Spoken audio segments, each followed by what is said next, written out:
একটা আওয়াজ দেবেন, আমি করব আওয়াজ, আপনারা দেবেন আওয়াজ, জবাব দিবেন ঠিক ঠিক, আলোচনা হবে কমপ্লিট। শ্রোতাদের স্পিরিটে বারে বক্তার হিট, আলোচনা হবে জায়গা মতো ফিট। আগে বলতাম কিছু আছে প্যান্ডেলে, কিছু আছে অ্যাঙ্গেলে, এখন আর অ্যাঙ্গেলে না, যা বলবো সব ডাইরেক্ট। অ্যাঙ্গেলে বলার দিন শেষ, ডাইরেক্ট বলার বাংলাদেশ। কথা বলে ঠিক কিনা? পুরুষ দরকার। এই যে ডক্টর ইউনূস সাহেব আমাদের প্রধান উপদেষ্টা বর্তমান, দেখলেন না ব্যাংককে, আহা মুদির পাশেই, কথা কয় না কে, মুদির পাশেই বসে আছে, মুদির পিছনে সিকিউরিটি আছে, নিরাপত্তা কর্মী আছে, আর ডক্টর ইউনূস সাহেব একাই 100, একাই চেয়ারে বসে আছে। মুদি সাহেব যখন ডক্টর ইউনূস সাহেব ভিতরে প্রবেশ করেছেন, যেখানে তাদের বৈঠক হবে, এই ভরা মজলিসে সমস্ত মানুষ ডক্টর ইউনূসকে সম্মান প্রদর্শন করে নরেন্দ্র মোদী সহ সবাই দাঁড়িয়ে গেছে। আল্লাহু আকবার বলেন। কি মানুষ, নোবেল বিজয়ী ডক্টর ইউনূস। আমরা যখন কিছু প্রশংসা করি, অনেকে বলে হুজুর আপনারা তো সুদের ওয়াজ ভুলে গেছেন। হ্যাঁ, ভালোকে ভালো বলতে হবে। কথা বলেন ঠিক কিনা? আমার বাপও যদি সুদ খায় ওইটা হারাম, আমি গোলাম রব্বানী খাইলেও হারাম, ডক্টর ইউনূসও যদি খায় ওইটা হারাম। এই কথা কন না কেন? আমরা কি সুদের ওয়াজ ভুলে গেছি? অবশ্যই ওয়াজ করি, কিন্তু ডক্টর ইউনূস সাহেব বর্তমানে যা করতেছে এটা বাংলাদেশের মানুষের জন্য খুবই কল্যাণকর। কথা বলেন ঠিক কিনা? পুরো পৃথিবীর মানুষ ডক্টর ইউনূসকে সম্মান করে। ব্যাংককে তিনি যখন প্রথম পৌঁছে গেছেন, ফুলের মালা দিয়ে তাকে শুভেচ্ছা জানানো হয়েছে। চীন সফরে দেখেছেন লাল গালিচার শুভেচ্ছা দিয়া তাকে গ্রহণ করা হয়েছে। কথা বলেন ঠিক কিনা? কিভাবে সম্মান, পুরো পৃথিবীর সম্মান দিচ্ছে, পুরো পৃথিবী। ডক্টর ইউনূসের কারণে বাংলাদেশ অনেকটা এগিয়ে যাচ্ছে, আলহামদুলিল্লাহ বলেন। এই মানুষটাকে বাঁকা চোখে দেখার কোনো সুযোগ না। পুরুষ পুরুষ কি বলেন? বাজারে আগুন আছে, বাজার ঠান্ডা, কারণ পুরুষের হাতে যে এখন ক্ষমতা। কথা বলেন, আগের মতো বেশি সমস্যা আমরা আছি নাই, আলহামদুলিল্লাহ। রমজানে কারেন্ট যায়, তারাবিতে কারেন্ট যায়, হ্যাঁ 6 রাকাত 8 রাকাত পরে মনের দুঃখে বাইরে আসা লাগে, আবার বিদ্যুৎ এলে দৌড়ে যা, আল্লাহু আকবার। আর এইবার একবারও বিদ্যুৎ যায়নি। কথা কোন ঠিক কিনা? তারাবিতেও যায়নি, সিয়ারিতেও যায়নি, শান্তি শান্তি শান্তি, আলহামদুলিল্লাহ কোন। আর আলু যেই পরিমাণে হয়েছে জমি, মানে আল্লাহ ঢালিয়া দিছে। হ্যাঁ, আলু 20 টাকা, আর ওরা খাওয়াইছে 70 টাকা। তার মানে কি, পুরুষ সমাজের অভিভাবক হইলে কল্যাণ আছে না নাই, বরকত আছে না নাই? ডক্টর ইউনূসের জন্য দোয়া করবেন। নরেন্দ্র মোদী পাশে বৈশা বলতেছে, আপনি ভারতের সাথে যতগুলো চুক্তি করতে চান, যা যা চান, আপনার কথাই শেষ কথা। আল্লাহু আকবার বলেন। হ্যাঁ, নরেন্দ্র মোদীর মতো মানুষ মুখ শুকিয়ে গেছে। ডক্টর ইউনূসের দেখে মুখ কি শুকিয়ে গেছে, কলিজার টানি নেই। কার কাছে বসে আছি? বাঘের বাচ্চা। বাংলাদেশ থেকে গেছে কে? ডক্টর ইউনূস মানে কি? বাঘের বাচ্চা। আল্লাহু আকবার কন। হ্যাঁ, আল্লাহ সম্মান দিয়েছে। যেই মানুষটাকে টুক করে সেতুর থেকে ফেলে দিবি, আজকে সেই মানুষ টুক করে চেয়ারে বসে আছে। কথা কন, কে বসায়? আমার কথা কি বুঝতেছেন? তাহলে ক্ষমতা দেওয়ার মালিক ডক্টর ইউনূস, যে বর্তমানে আমাদের প্রধান উপদেষ্টা, ক্ষমতা দিয়েছেন কে? আর ডক্টর ইউনূসকে পুরো বাংলাদেশের 20 কোটি মানুষ সমর্থন দিয়েছে। আমরা চাই আগামী আরো 5 বছর ডক্টর ইউনূস সুন্দর করে দেশটা পরিচালনা করুক, আরো বাংলাদেশকে এগিয়ে নিয়ে যাক। কথা বলে ঠিক না? লাল সবুজের পতাকা তার হাতেই মানায়। কি চমৎকার মানুষ। কথা বলেন না কেন? অনেকে অনেক কথা বলতেছেন, আমরা বলতেছি এই মুরব্বী মানুষটা আরো কিছুদিন থাক। কথা কন, থাকার দরকার আছে না নাই? থাক। একটা লাইন মতো দেশটাকে নিয়ে যায়, সুন্দর করে গোছাইয়া সাজাইয়া দিয়া আপনাদের হাতে তুলে দিয়ে যাবেন, সমস্যা নেই। এই লোকটাকে বাধা দেবেন না। কথা কন, যেভাবে এগিয়ে যাচ্ছেন, আর পুরো পৃথিবীর বিশ্বের বড় বড় লিডাররা সালাম দেন, সম্মান প্রদর্শন করে। চীনের প্রেসিডেন্ট বলেন, আমেরিকার প্রেসিডেন্ট বলেন, পুরো পৃথিবীর বড় বড় লিডাররা এই মানুষটাকে চেনে। কথা বলে না? এমন একজন মানুষ আমাদের প্রধান উপদেষ্টা। কষ্ট হয়? দোয়া করবেন তো ইনশাআল্লাহ। মাঝে মাঝে বাংলাদেশে ডাকাত ধরা পড়তেছে, আর জনগণ আচ্ছা তারে গণপিটনি দিচ্ছে। এজন্য সাবধান বাবা, চুরি করতে যাস না। অবস্থা কিন্তু ভালো না। এখন যেহেতু প্রধানমন্ত্রী নাই, পুলিশের ভাইয়েরাও খুব বেশি চুপচাপ আছে। অতএব বাবা, চুরি চামারি এখন করিস না। পরে প্রধানমন্ত্রী হলে চুরি করতে চাইছে নাকি? হাইরে সাহস! এই যে কয়েকদিন আগে 8টা না 9টা ডাকাতক ধরে কি পেট্রোল দিয়েছে রে ভাই, প্যান্ট ট্যান্ট সব খুলে ফেলে দিয়েছে। খালি ওই জায়গাটা জান একটু দেখা না যায়, খালি ওই জায়গাটা মিচ্ছে না কাপড় রাখছে, আর বাকি সব কাপড় ছিন্ন বিচ্ছিন্ন করে ফেলে দিয়েছে। কথা কন ঠিক কিনা? আর ওর থোত না মানে যা আছে জিভে লোরাবার বাড়িচ্ছে না, রক্ত দিয়ে পুরো শরীর মেখে গেছে। মানুষ কিন্তু আইন নিজের হাতে তুলে নেওয়া ঠিক না, কিন্তু চোর ডাকাত দেখলে মাথা ঠিক থাকে না। কেরে চুরি করবো কেরে? এখন দেশে আমরাই সরকার, হ্যাঁ আমরাই নিরাপত্তা দেব, চুরি করবে চাই মাশাআল্লাহ। কথা কন নাকি আপনারা? কারণ চুরির দেখতেছেন না প্রত্যেক দিন মাঝে মাঝে রাস্তাঘাটে বাস ডাকাতি, সিএনজি ডাকাতি, এ হয়েছে সে হয়েছে। এই ডাকাত আলো কোত্থেকে আমরা বুঝি না। আগে দল করতো, টাকা কামাইতো, এখন দলও নাই টাকাও নাই, ওরাই চুরি করতেছে। কি করবি, টাকা যে নাই, বুঝি তো আমরা। অতএব বাবা, হাত পা যদি রক্ষা করবে চাস, ভালো যদি থাকবে চাস, শরীরে রক্ত যদি না ঝরাবার চাস, চুরি ডাকাতি বন্ধ করে তওবা কর, সিল্লাত যা দোয়া কর। আল্লাহ ডাকাতদের হেদায়েত দান করুক। জোরে কোন আমিন। কষ্ট পাচ্ছেন? রাগ করেন নাকি আপনারা? ভাইয়েরা আমার, মন খারাপ করবেন না। আমি গুনাহগার যে কথা বলতে চাচ্ছিলাম, দিল দিয়ে কথাগুলো বোঝার চেষ্টা করবেন। যদি বাংলাদেশে চুরি দুর্নীতি বন্ধ করতে চান, লাগবে কার আইন? হুজুরের দোয়া দিয়ে কি চুরি বন্ধ হবে? আমি হাত তুলে দোয়া করলাম, আল্লাহ বাংলাদেশের সমস্ত চুরি, জোরে কোন আমিন, কালকে পেপারে দেখবেন সব চুরি বন্ধ হয়েছে। হবে হবে হবে হবে না। এই দেশে যদি চুরি বন্ধ করতে চান, লাগবে কার আইন? আজ থেকে 1500 বছর আগে আল্লাহ আইন দিয়েছেন, ওয়াসারিকু ওয়াসারিকাতু ফাকতু আইদিয়াহুমা জাযাআম বিমা কাসাবা নাকালাম মিনাল্লাহ। সূরা মায়েদার 38 নম্বর আয়াতে আল্লাহ তাআলা আইন দিয়েছেন, চোর পুরুষ হোক আর নারী হোক, আল্লাহর বিধান, আল্লাহর ফয়সালা। অপরাধ যদি প্রমাণিত হয়, চোরের হাত কেটে দাও। একটা চোরের হাত কেটে যদি বাইতুল মোকাররমের সামনে নিয়ে এসে সোশ্যাল মিডিয়ার মাধ্যমে ফলাও করে প্রচার করতে পারতাম যে বাংলার পার্লামেন্টে আইন পাস করা হলো, চুরি করলে হাত কেটে দেওয়া হবে, একটা চোরের হাত কেটে বিচার করেন, বাংলাদেশের সমস্ত চোরেরা তওবা করে আল্লাহর ওলি হয়ে যাবে। কিন্তু কে শোনে কার কথা? আজও গেল না মনের ব্যথা। এখন উচিত কথা যদি কই, পিঠের ওপর দিয়া যাবি মই। এই আনন্দে কিছু লোক কিনে খাবে বগুড়ার স্পেশাল দই। যত দোষ নন্দ ঘোষ, সত্যটা বললে দোষ, করলে অন্যায়ের প্রতিবাদ, নামটা হবে তোমার মৌলবাদ, নামটা হবে তোমার জঙ্গিবাদ। কে আল্লাহর আইন চালু করবে? সরিষাই তো ভূত। নেতা আল্লাহর আইন চালু করবে, ওরে বাবা, এই হাত দিয়ে যে পরিমাণে দুর্নীতি করছে, আমার হাত তো প্রথম কাটা যাবে। কথা কন। তাহলে সৎ মানুষকে সমাজের নেতা বানানোর দরকার আছে না নাই? সামনে গেলে কথা আরো বুঝতে পারবেন। বাজান গো আমার, এই জমিন আল্লাহর আইন চালু হোক। কারা কারা আছে না একটু হাত তুলে দেখান। লিল্লাহে তাকবীর। আল্লাহর বিধানে শান্তি, আল্লাহর বিধানে মুক্তি।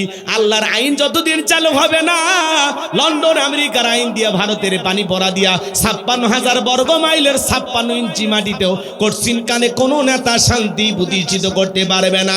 এই দেশে চুরি দুর্নীতি খুন টেন্ডারবাজি ধর্ষণ বন্ধ করতে হলে আল্লাহর আইন চালু করা ছাড়া বিকল্প কোনো পদ্ধতি খোলা না। দিল দিয়ে কথাগুলো বোঝার চেষ্টা করবেন। সাপিনা পার্ক, তো ওই জায়গায় যে আরেকটা মেয়ে কেনে ঘুরতেছেন, আপনার বউ যদি টের পাইতো কি করতো? ছাঁটা দিয়ে ফিটায় ঘর থেকে বাইর করে দিত। কথা কন্টে কেনা। স্বামী কি স্বপ্ন দেখে বউ জানে না, বউ কি স্বপ্নে দেখে স্বামী জানে না। স্বপ্ন তো স্বপ্নই, যুবকেরাও কিন্তু স্বপ্ন দেখে। কথা কয় না। অবিবাহিত যুবক ঘরের দেয়ালে দেখবেন খালি নায়িকাদের ছবি, টলিউড হলিউড বলিউড যা আছে সব নায়িকাদের ছবি দিয়ে সাজানো আছে।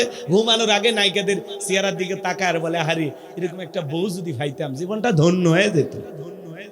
ঘুমের ঘরে থেকে নায়িকার বুকের ওপর। কথা কন ঠিক কিনা? যুবক আছে না? এখনকার যুবকেরা হলো স্মার্ট। বাপ রে বাপ, আগে চিঠি লিখতো মানুষ, প্রেম করতো, ভয় পাইতো। এই চিঠি মায়ের হাতে পড়ে, নানির হাতে, না মেয়েটার হাতে, ভয় পাইতো। আর এখন ডাইরেক্ট খালি এসএমএস চলতেছে, সারা রাত জায়গা জায়গা। কথা কন। এখনকার যুবকের আপডেট হয়ে গেছে। কলেজে পড়তে গেছে, বান্ধবীর চেহারাটা মলিন হয়ে গেছে, বলে তোমার চেহারা মলিন দেখলে ভালো লাগে না, তুমি দাঁড়াও, আমি একটা কচি ডাব নিয়ে আসি। ডাবের দোকানদার যায়, বলে ভাই একটা ডাব দেন। ডাব কিনে নিয়ে আসছে, মেয়ে পাইপ দিয়ে ডাব কি সুন্দর করে খাইতেছে, বলে খাও। ছেলে তখন বলতেছে তুমি একাই খাবে, আমারে কি দিবা না? বলে আমি আগে অর্ধেকটা খাই। কয় না, আমি একটু তোমার মুখে পাইপ লাগায় খাবো। এরকম দুষ্ট পোলাপান আছে না নাই? আহা, নিজের মা খাইছে কিনা খবর নাই না, বাবা খাইছে কিনা খবর নাই না, আর বান্ধবী না খাইলে ওর মাথা কাজ করে না, এরকম দুষ্ট পোলাপান আছে না নাই?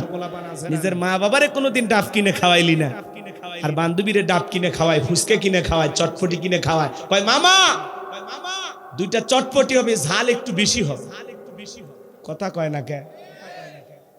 ফুসকেনে দুইজন বসে আছে, নফল দোয়া তাসবিহ পড়ে, ছেলেও খায় না মেয়েও খায় না। ছেলে বলে তুমি আগে শুরু করো, লেডিজ ফার্স্ট। তখন বলতেছে না, তুমি কষ্ট করে নিয়ে আসলে তুমি বিল দিবে, খামাখা আমি কেন আগে খাবো? কথা কয় না?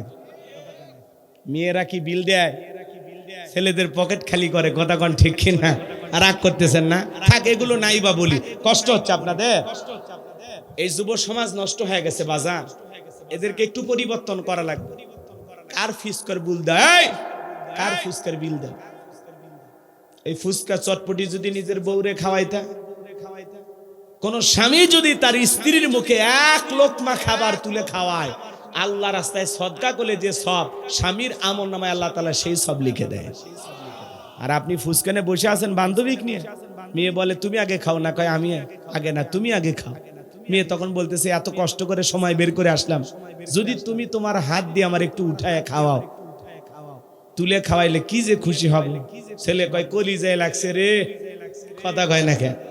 এখন বান্ধবীকে নিজের হাতে তুলে খাওয়াচ্ছে। আজকে যুব সমাজের চরিত্র নষ্ট করার জন্য মূল যে অস্ত্র, তার নাম হলো মোবাইল, যুব সমাজকে নষ্ট করে দিয়েছে। কথা কন ঠিক কিনা? সারা রাত জায়গা জায়গা জানালা দরজা লাগাইয়া একা একা কম্বলের ভিতরে, ল্যাপের ভিতরে সারা রাত জায়গা মোবাইলে উল্টা পাল্টা ভিডিও দেখুন। মা বাবা যখন দরজায় নক করে, এই রুবেল এই ভিতরে কি হয় রে? তখন বলে বাংলাদেশের স্বাধীনতার যুদ্ধ হয়েছে 1971 সালে, বর্তমানে ডক্টর ইউনূস ব্যাংককে সফরে আছে। মানে বই পড়ার ভান করে, পত্রিকা পড়ার ভান করে। কথা কন ঠিক কিনা? চিতা মাথা চলে যায় আবারও মোবাইলে। কথা কন, কথা কন। দেশে মোবাইল আইছে, চিঠি বন্ধ হইয়াছে, দিওয়ানা বানাইছে, পোলা মাইয়ার মনের কথা ভাসে বাতাসে। ও দেখো পোলা ফানের মন বাদা ফেসবুকে, এখন মোবাইলে চ্যাটিং কইরা কাটায় সারাক্ষণ। এই মোবাইল পাইয়া দেখো মদনের মাইয়া, এই মোবাইল পাইয়া দেখো মদনের মাইয়া কি কাণ্ড ঘটাইছে। স্বামী সংসার রাইখা নাকি পলাইয়া গেছে, সে যে স্বামী সন্তান রাইখা নাকি পালাইয়া গেছে। 2 বাচ্চার মা, 4 বাচ্চার মা পরকীয়া প্রেম করে আরেকটা ছেলের হাত ধরে পালিয়ে যায়। যে নারী স্বামী রেখে সন্তান রেখে আরেকটা পর পুরুষের হাত ধরে পালিয়ে যায়, ওটা নারী না, ওটা পাশানি ডাইনি, বিশ্বাসঘাতক নারী। কেমনে পারলা মা, কেমনে পারলা বোন, স্বামী রাইকা সন্তান রাইকা আরেকটা ছেলের হাত ধরতে কেমনে পারো? স্বামী রাইখা সন্তান রাইখা আরেকটা পর পুরুষের হাত ধরে, এরকম আছে না নাই? এই পরকীয়ার অভিশাপে হাজারো পরিবার ধ্বংস হয়ে যাচ্ছে। কথা বলেন না কেন? যুবকদের দোষ নাই? কথা কন। এই ছেলে, এই তোমাদেরকে বলছি, তোমার স্ত্রীর সাথে যদি কেউ পরকীয়া প্রেম করে মাইনা নেবা? অনেকে কথা বলে না, ভালোবাসা মানে ভাগাভাগি করবেন, একটু কথা বলেন। কি খারাপ লাগে? বাস্তবতা একটু তুলে ধরা দরকার আছে না নাই? তোমার স্ত্রীর সাথে পরকীয়া প্রেম করলে মানবা না, তোমার মা বোনের সাথে যদি কেউ পরকীয়া প্রেম করে মানবা না। তুমি যেই নারীর সাথে পরকীয়া প্রেম করো, ওই নারীও কারো না কারো স্ত্রী, কারো না কারো মা, কারো না কারো মেয়ে। একটু কি বিবেকে বাধা দেয় না? কত স্বামী পরিত্যক্তা নারী আছে, কত বিধবা নারী আছে, 2-3টা বাচ্চার মা, যা বিয়ে কর। কথা কয় না কেন? কত গরিব পরিবারে মেয়েটা যুবতী হয়েছে, বিয়ে দিতে পারে না, যাও বিয়ে করো। কথা কয়। ওই জায়গায় যাবে না, স্বামী আছে, সন্তান আছে, সেই দিকে তোমার নজর যায়। আল্লাহ যুবকদের চরিত্র হেফাজত করা তৌফিক দান করুন। জোরে বলুন আমিন। আর একটু জোরে বলুন আমিন। পায়ে হাত দিয়ে অনুরোধ করি, সমস্ত পরকীয়া প্রেম থেকে, অবৈধ প্রেম ভালোবাসা থেকে আল্লাহ যুব সমাজকে হেদায়েত দান করুক। জোরে বলুন আমিন। তরুণ তরুণীদেরকে আল্লাহ হেদায়েত দান করুক। একটু জোরে বলুন আমিন।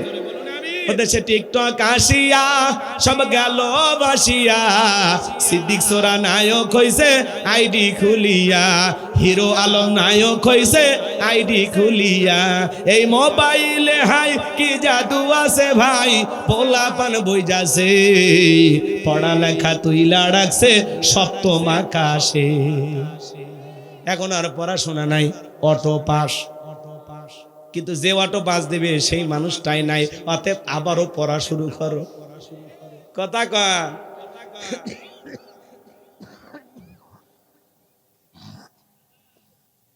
যিনি তোমাদেরকে অটো পাস করায় দিবে তিনি তো নাই। অতএব ভালো হয়ে যাও। আল্লাহ যুবকদের হেদায়েত দান করো। কোন কোন যুবক আছো বিয়ের আগে কোনো অবৈধ প্রেম ভালোবাসা করবা না, মা বাবার পছন্দের মেয়েকে বিবাহ করবা? হাত তুলে দেখাও। কি রাজি আছেন তো? ইনশাআল্লাহ। এক চাচাও হাত তুলছে। এই বয়সে রিস্ক নেন না। চাচি যদি এই ভিডিও দেখে বাড়িতে আর যাইতে দেবেন। আল্লাহ যুবকদের হেদায়েত দান করুক। জোরে বলেন আমিন। কথা মনে আছে না নাই? এ বাজান গো আমার, যে কথা আমি বলতে চাচ্ছিলাম, বাদশা ডেকে বলে শোনেন, আমি স্বপ্নে কি দেখেছি স্বপ্নের কথাও বলতে হবে, স্বপ্নের ব্যাখ্যাও বলতে হবে। জনগণ ডেকে বলে বাদশা এটা তো আমাদের পক্ষে বলা সম্ভব নয়। বাদশা ডেকে বলে কেন, তোমরা নাকি গায়েব জানো? বলেন তো বাজান, আল্লাহ ছাড়া দুনিয়ার কোনো মানুষ কি গায়েব জানে? গায়েবের এলেম আছে কার কাছে? আমাদের সমাজে কিছু ভণ্ড পীর বের হয়, ওরা বলে আমরা গায়েব জানি, আলিফ লাম মিম, এগুলোর অর্থ কোনো আলেম ওলামা জানে না, আমরা জানি। যেই পীর সাহেব বলবে আমি গায়েব জানি, ওরে নিয়ে যাবেন অন্ধকার রুমের ভিতরে, আচ্ছা তারে পিঠা মনে থাকবে তো ইনশাআল্লাহ? আমার ভাইয়েরা দিল দিয়ে কথাগুলো বোঝার চেষ্টা করেন। এইবার বাদশা বলতে নাসর ডেকে বলে আমি তোমাদের 7 দিনের আলটিমেটাম দিলাম, এই 7 দিনের মধ্যে আমি স্বপ্নে কি দেখেছি স্বপ্নের ব্যাখ্যাও বলতে হবে এবং স্বপ্নের কথাও তোমাদেরকে বলতে হবে। জনগণ ডেকে বলে বাদশা 7 দিন কেন, 7 বছর সময় দিলে আমাদের পক্ষে বলা সম্ভব নয়। সমস্ত জনগণেরা চলে গেল। জেলার এইবার জেলখানা দিয়ে ঘুরতেছে। আল্লাহ নবী দানিয়েল ডেকে বলে জেলার দেখে মনে হয় টেনশনে আছেন। সমস্ত ঘটনা খুলে বলার পরে আল্লাহ নবী ডেকে বলে জেলার তুমি তোমার বাদশার কানে খবর পৌঁছায় দাও, তোমার বাদশা স্বপ্নে কি দেখেছে আর এই স্বপ্নের ব্যাখ্যা কি হবে, দুইটাই আমার জানা আছে। জোরে কোন মারহাবা। এইবার জেলার যায় বলে বাদশা আপনার টেনশনের ঔষধ পাওয়া গেছে, আপনি স্বপ্নে কি দেখেছেন আর এই স্বপ্নের ব্যাখ্যা কি হবে? জেলখানা একটা কয়েদি দিয়েছে নাম দানিয়াল, সে ব্যাখ্যা জানে। তাই নাকি? বলে হ্যাঁ ঠিক আছে, যাও বাজানকে নিয়ে আসো। আল্লাহ নবী দানিয়ালকে যখন বলা হলো বাদশা তোমাকে ডেকেছে, আল্লাহ নবী দানিয়াল ডেকে বলে শোনো, বাদশার সামনে যাইতে রাজি আছি, আমার একটা শর্ত আছে, আমার 70,000 উম্মতকে আগে জেলখানা থেকে বের করে দেওয়া লাগবে, সবার শেষে আমি বের হব। চিৎকার মেরে বলুন সুবহানাল্লাহ। নেতৃত্ব যদি শেখা লাগে, নেতাগিরি যদি শেখা লাগে, নবীদের কাছ থেকে শেখা লাগবে। আপনি যাত্রার পিছনে মিছিল করতে যান, নওগাঁ শহরে মিছিল করতে গেছেন, নেতা ভাইসি একখান ট্যাবলেট খান, ট্যাবলেট খান যেখানে আমরা আছি সেখানে, ট্যাবলেট খান কবরে, তোমরা কেন ওপরে? নেতার সাথে মিছিল করতে যায়, পুলিশ এসে 105 জনকে ধরে নিয়ে গেল, নেতা সহ। নেতার তো সকাল বিকাল জেলখানায় ঢোকে আর বের হয়, মামু খালুর অভাব নাই। কিন্তু আপনি গরিব মানুষ, রিক্সা চালান, ভ্যান চালান, মাঠে ময়দানে কাজ করেন। আপনার নেতা যদি আপনাকে ভালোবাসতো, ডেকে বলতো শোনো আমার কর্মীরা আমাকে মোহাব্বত করে মিছিল করতে আসছে, একদিন রিক্সা না চালাইলে ওদের বাড়িতে আগুন জ্বলে না, পরিবারের মুখে খাবার উঠবে না। আমার একটা কর্মী জেলখানায় থাকা অবস্থায় আমি নেতা বাহিরে বের হব না, তারা হলো সত্যিকারের নেতা। আর আপনাকে বিপদে ফেলে নেতা জেলখানা থেকে বের হয়ে আসে, আপনার পরিবারের মুখে খাবার নাই, বউ বাচ্চা কান্নাকাটি করে, জামিনে আপনাকে সারা দিয়ে লক্ষ লক্ষ টাকা খরচ করে। কথা কন। অতএব সেই নেতা আপনার বিপদে পাশে দাঁড়াবে, আপনার সুখে দুঃখে পাশে দাঁড়াবে, আপনার দুঃখ দেখে কাঁদে, আপনার সুখ দেখে হাসে, এমন নেতার পিছনে দৌড়ান লাগবে। যাত্রার পিছনে দৌড়ে বউ বাচ্চা বিপদে ফেলার কোনো দরকার, বুঝলে শুনে পা ফেলবে। কি বলে? খালি যাত্রার পিছনে স্লোগান দেন না। বল্টু ভাইয়ের চরিত্র ফুলের মতো পবিত্র, নামাজ পড়া 1 ওয়াক্ত, গাঁজা খায় 5 ওয়াক্ত, গুমচুরিতে পাকাপোক্ত, শয়তানের 1 নাম্বার ভক্ত, হুজুরদের জন্য খুবই শক্ত, চুষে খাই গরিবের রক্ত। পোস্টারে লেখা আছে গরিবের বন্ধু, ভোট দিয়ে দেখেন গরিবের কয় নাম্বার শত্রু। কথা কন না কে? এজন্য যাত্রার পিছনে দৌড়ান যাবে না, ভালো মানুষ দরকার। কথা কন, সৎ যোগ্য নামাজি আল্লাহওয়ালাদেরকে দরকার। কথা বলেন, কথা যেন মনে থাকে, অল্পতে বুঝে নেবেন, বেশি গভীরে না যাওয়াই ভালো। আমার ভাইয়েরা, দিল দিয়ে কথাগুলো বোঝার চেষ্টা করবেন। আমি গুনাহগার যে কথা বলতে চাচ্ছিলাম, এইবার জেলার আইসা বলতেছে বাদশাহ যে আপনার স্বপ্নের ব্যাখ্যা জানে, তার একটা শর্ত আছে, তার ৭০,০০০ লোক জেলখানা আছে, তাদেরকে ছেড়ে দেওয়া লাগবে। এইবার বাদশাহ ডেকে বলে, জেলার ওই যুবক, ওই ছেলেটা যদি বলে এই জেলখানা কেন, তাম পৃথিবীর জেলখানার আসামি ছেড়ে দিতে রাজি। বাজান যা বলে তুমি তাই করো, জোরে কোন মারহাবা। এইবার আল্লাহ নবী দানিয়েল আলাইহিস সালামের সমস্ত উম্মতদেরকে জেলখানা থেকে বের করে দেওয়া হলো। আল্লাহ নবী দানিয়েল আলাইহিস সালাম যখন বাদশার দরবারে প্রবেশ করবেন, দরবারে প্রবেশের নিয়ম হলো যত মানুষ দরবারে প্রবেশ করে মাথাটা নত করে প্রবেশ করা লাগে, কিন্তু আল্লাহ নবী দানিয়েল কি কোনো জালেমের কাছে মাথা নত করতে পারে? ইয়্যাকা না'বুদু ওয়া ইয়্যাকা নাস্তাঈন, আমরা তোমার ইবাদত করি, তোমার গোলামি করি, সাহায্য তোমার কাছে চাই, আল্লাহ ছাড়াই মাথা দুনিয়ার কারো কাছে নত করা যাবে না।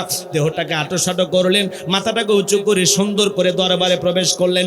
এমন দৃশ্য দেখার পরে বাদশা বক্তে নজর ডেকে বলে, বাজান যত মানুষ আমার দরবারে প্রবেশ করে মাথা নত করে, তুমি কেন মাথা নত করলা না? আল্লাহ নবী দানিয়েল আলাইহিস সালাম ডেকে বলে, আপনার স্বপ্নের কথা যে আমার মাথার মেমোরিতে সেভ করে দিয়েছে, তার কথা হলো তাকে সারা দুনিয়ার কারো কাছে মাথা নত করা যাবে না। আমি যদি মাথা নত করতাম, আপনার মতো যদি স্বপ্নের কথা ভুলিয়ে দিত, আপনি টেনশনে মারা যেতেন, আমাকে মেরে ফেলতেন। তখন ডেকে বলে, বাজান আসলেই তোমার মাথায় বুদ্ধি আছে, তুমি একটা জ্ঞানী মানুষ, জোরে কোন মারহাবা। কথাগুলো বোঝার চেষ্টা করবেন। এইবার বাদশা বক্তে নজর নিজে চেয়ার থেকে উঠলেন, আর আল্লাহর নবী দানিয়েল আলাইহিস সালামকে চেয়ারে বসায়া দিলেন। তাহলে জেলখানা থেকে বের করে চেয়ারে বসায়া দেন, তিনি কে? সে আল্লাহ আজও আছে না নাই? বয়সটা মনে একটু বেড়ে গেছে, একটু জোরে কর না নাউজুবিল্লাহ। রাগ করে? আল্লাহ নবী দানিয়েল আলাইহিস সালাম চেয়ারে বসেছেন, বাদশা ডেকে বলে, বাবা তাড়াতাড়ি স্বপ্নের কথা বলো, স্বপ্নের ব্যাখ্যা বলো। আল্লাহ নবী দানিয়েল আলাইহিস সালাম এইবার বলবে, আমি কি পুরো ঘটনাটাই বলবো? আপনারা কি শুনবেন? কারা কারা একটু হাত তুলে দেখান তো বাজার, লিল্লাহে তাকবীর। অনেকে ওয়াদা দিয়ে ওয়াদা রাখতে পারেন না, তার কিছু প্রমাণ আপনাদের সামনে আমি দেখতে পাচ্ছি। যাই হোক, কষ্ট হচ্ছে আপনাদের। 10টা মিনিট আর একটা আয়াত আছে না নাই? আমার আল্লাহ রাব্বুল আলামিন বলেন 10টা মিনিট দিলটা নরম করে গুনাহগারের কথাগুলো শুনে যান। আমার আল্লাহ বলেন, আল্লাযী খালাকাল মাউতা ওয়াল হায়াতা লিয়াবলুয়াকুম আইয়ুকুম আহসানু আমালা ওয়া হুয়াল আজিজুল গফুর।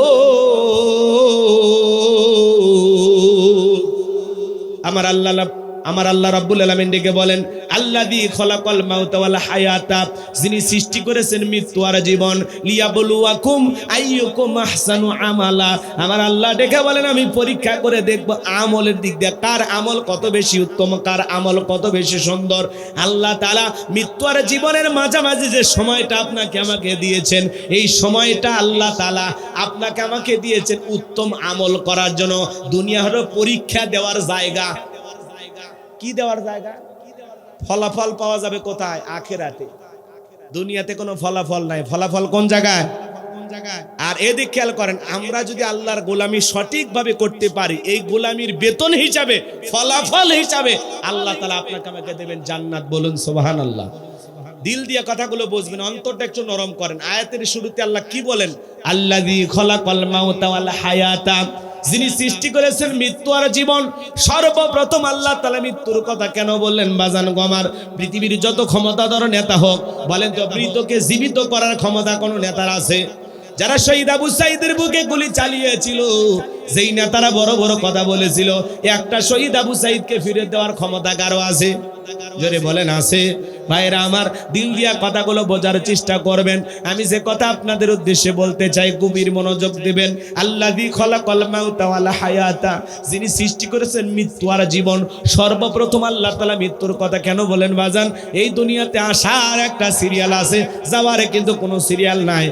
দাদা আসছে, দাদার পরে বাবা আসছে, বাবার পরে আমি আসলাম, আমার পরে আমার সন্তানের আসলো। কিন্তু যাওয়ার বেলায় দাদার আগে নাতি চলে যায়, বাবার আগে সন্তান চলে যায়, বাবার কাঁধে সন্তানের লাশ। এটা হলো দুনিয়ার সব চাইতে ভারী বোঝা। আজকে বগুড়া শহরের ধনুটে নতুন একটা জায়গা নাম দিয়েছে জাপলং। কথা কি বোঝেন নাই? এই জায়গায় একটা ছেলে গোসল করতে গিয়া পানিতে ডুবে মারা গেছে। তার মা বাবারা হাজারি কান্নাকাটি, চোখের পানি ছেড়ে দিয়ে কান্নাকাটি করতেছে। বাবা সন্তানের লাশ ধরে হাউমাউ করে কাঁদে, সন্তান পানিতে ডুবে মারা গেছে। আজকেই বগুড়া ধনুটের খবর বাজান গো আমার। মা কান্না করে, বাবা কান্নাকাটি করে। বাবা মা জীবিত থাকা অবস্থায় সন্তানটা যদি মারা যায়, এই দুঃখ, এই কষ্ট, এই ব্যথা মা বাবা সারা দুনিয়ার কেউ বুঝতে পারবে না।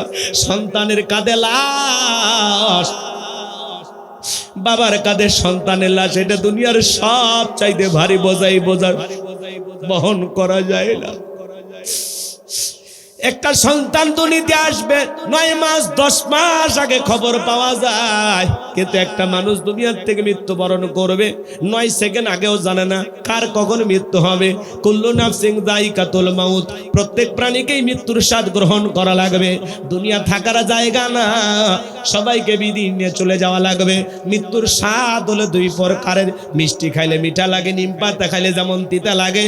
যারা ইমানদার, যারা হলো নেক আমল করেছে, আল্লাহর প্রিয় গোলাম হয়েছে, তাদের মৃত্যুটা হবে মিঠা।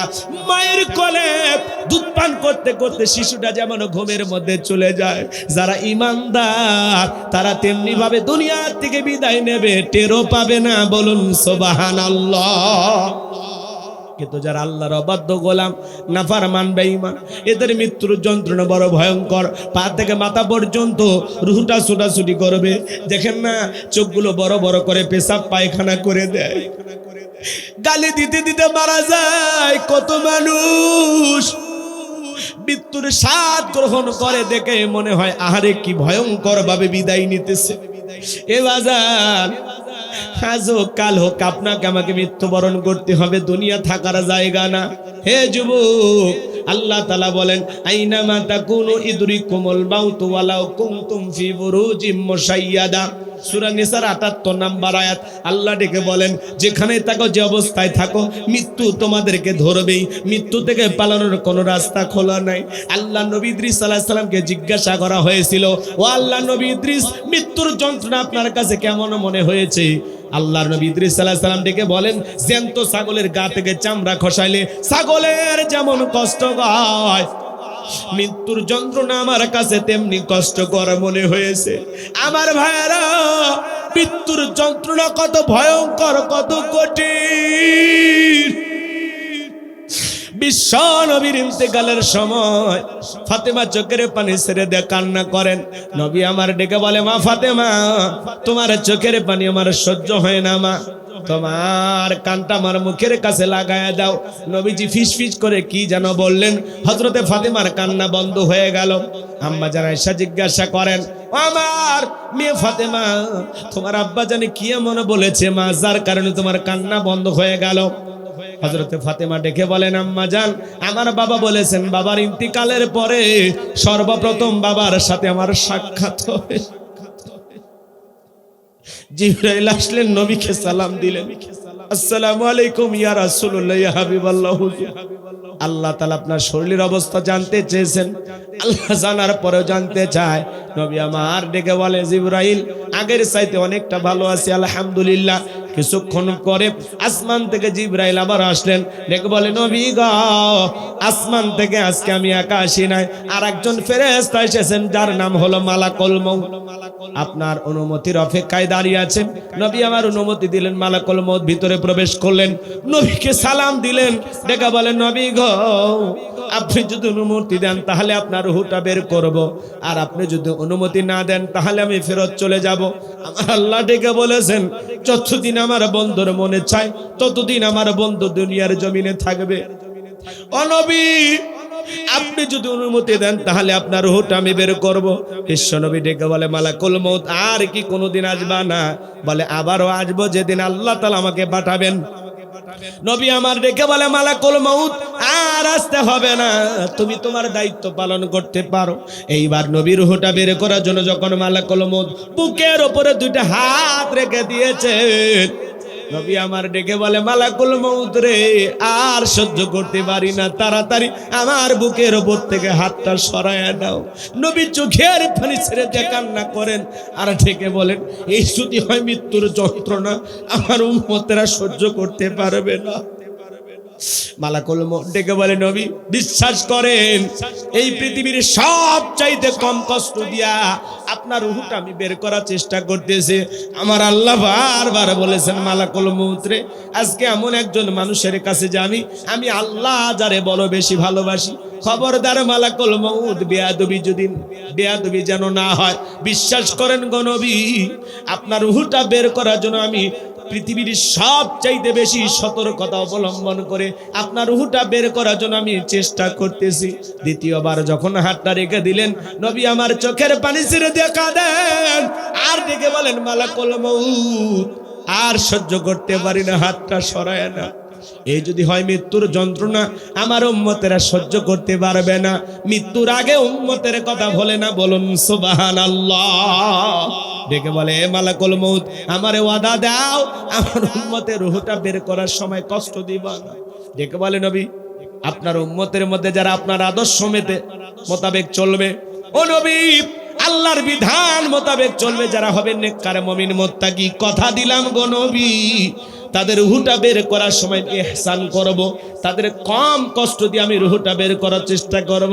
নবী আমার ডেকে বলে, মালাকুল মউত যখন তুমি আমার বুকের উপরে হাত রেখে দিয়েছো, মনে হয় উহুদ পাহাড়টা আমার বুকের উপরে চেপে ধরা হয়েছে। এইবার তৃতীয়বার যখন হাতটা রেখে দিলেন, নবীজির রূহটা যখন বের হয়ে যাবেন মৃত্যুর সময়, নবী কয়েকটি কথা বললেন, উম্মতের উদ্দেশ্যে বলে গেলেন, আমার উম্মতেরা আসসালাত আসসালাত, আমার উম্মতেরা নামাজ নামাজ। নবীজির রূহটা বের হয়ে যাচ্ছে, ওই সময়ও উম্মতদেরকে বলে গেলেন, আসসালাত আসসালাত আসসালাত, আমার উম্মতেরা নামাজ নামাজ নামাজ নামাজ। নবীর জীবনের শেষ কথাটা কি আমরা আমল করতে পারবো? আজকের মাহফিল থেকে কারা কারা আছেন যে হুজুর আজকে থেকে ওয়াদা দিলাম জীবনে কোনোদিন 5 ওয়াক্ত নামাজ আর ছাড়বো না? কারা কারা হাত তুলে ওয়াদা দেন? নামাজ পড়বেন তো ইনশাআল্লাহ?